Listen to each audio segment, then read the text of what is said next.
Welcome back to part 2 video of the 1.2 notes for Pre-AP Precal. We're going to start off going over the greatest integer function in a little more detail. So if you look at the beginning, it says that it's denoted by this little bracket. So we talked about that in part 1 notes when you were writing your vocabulary or your parent functions down. So this little symbol is going to tell you that it's the greatest integer function. It's also called the step function, or it can also be called the floor function.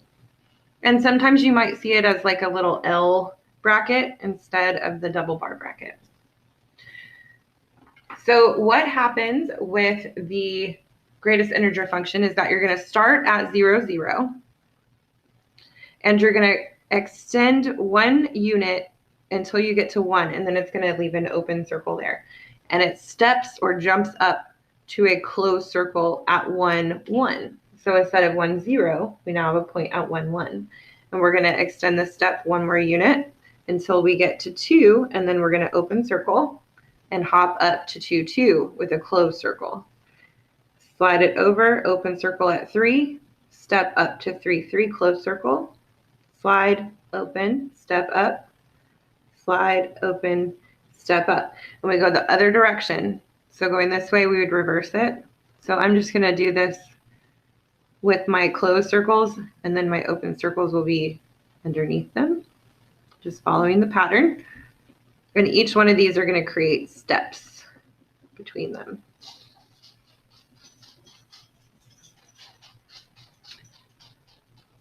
Okay, so the domain for the step function, you are hitting every single x, even though there's an open circle here, it's closed and filled in here. So the domain for greatest integer function is going to be all real numbers, or you might write it as negative infinity to positive infinity.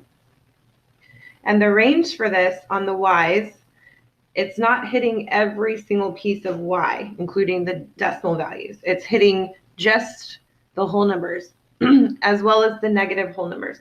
So we write that as the set of integers. And sometimes you might see that as a capital Z with like an extra bar, kind of like all real numbers. So when you're going to use the greatest integer function is going to be, well, you're going to see it 2 different ways. So you might see it where it's a transformation. So let's say we have 1/2 and then the greatest integer of x. So if you remember your transformation rules, the 1/2 is the a value, which represents a vertical stretch or compression. So since this is 1/2, it's going to be a vertical compression. So what that would do to your graph is instead of going up 1 step, it's going to compress it down by half. So instead of 1 step, it'll be going up by a 1/2 step. So every single little break between the steps would only be a 1/2 unit instead of a full unit. So you could see any types of transformations with this one. The other thing you might see is I might ask you to tell me on what step does a number lie. So 2.3 is our input, let's just say. So this is saying what step does the 2.3 back into for the integer. So 2.3 is about right here, so we would lie on this step on the x, and the whole number integer is not at 3, it's at 2. So we would just say that our output or our y value is 2.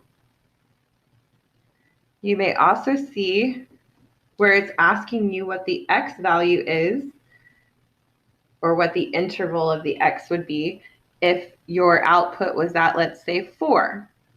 So if your output was 4, then we go to 4 on the y, and the interval or x's that the step would lie between is between 4 and 5. So 4, 5. But it can include 4, so we'll put a bracket, but not 5, so we put a parenthesis. And the other way you might see it is a word problem. So I could say that I'm going to charge you $0 for shipping a package as long as it weighs under a pound. So anything up to a pound, you get charged $0 to ship it. But once it hits 1 pound, you're going to get charged $1 per extra pound that you have. So if I have 0.9999 pounds, it's not quite a pound yet. So I'm getting paid or charged still $0. But then as soon as I hit 1 pound, I'm going to get charged $1. If I go all the way to 1.99 pounds, I'm not quite up to a whole other pound yet, so I would still pay only $1. until I hit 2 pounds, and then I'm going to pay $2, all the way to 2.9999 pounds. And then once I hit 3, I'm going to pay $3. So that's kind of how you would work it with the word problem.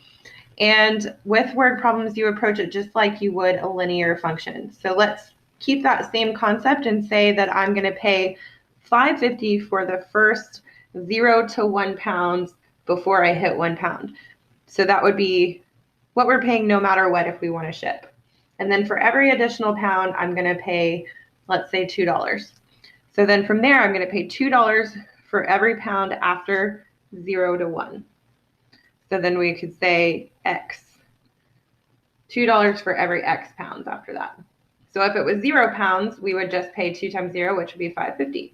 And if it was 1 pound, then we would pay $2 for that 1 pound in addition to the $5.50. If it's 3 pounds, we'd go up another $2, so we'd pay $6 plus the extra $5.50. So this would be kind of how you're laying out your equation when you look at word problems on your homework. And that is the greatest integer function.